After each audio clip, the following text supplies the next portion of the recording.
আসসালামু আলাইকুম বন্ধুরা, আশা করছি আপনারা সকলেই ভালো আছেন। আপনারা দেখছেন ইসলামিক অন ভয়েস। প্রিয় বন্ধুরা, ফেরাউনকে তো আপনারা সকলেই চেনেন। চলুন তার স্ত্রীর ব্যাপারে আমরা কিছু জেনে নিই। ফেরাউনের স্ত্রী আসিয়ার কাহিনী।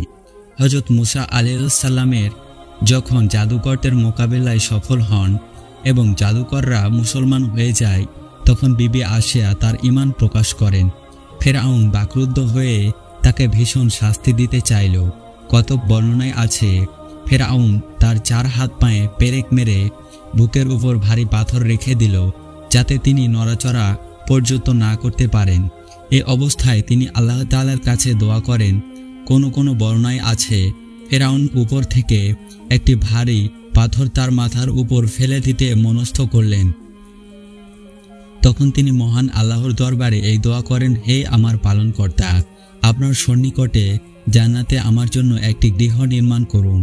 আমাকে ফেরাউন ও তার দুষ্কর্ম থেকে উদ্ধার করুন এবং আমাকে জালিম সম্প্রদায় থেকে মুক্তি দিন। ফলে আল্লাহ তাআলা তার জান কবজ করে নেন এবং পাথরটি নিষ্প্রাণ দেহের উপর পতিত হয়। তিনি দোয়ায় বললেন, হে আমার পালনকর্তা, আপনি নিজের সন্নিধ্যে জান্নাতে আমার জন্য একটি গৃহ নির্মাণ করুন।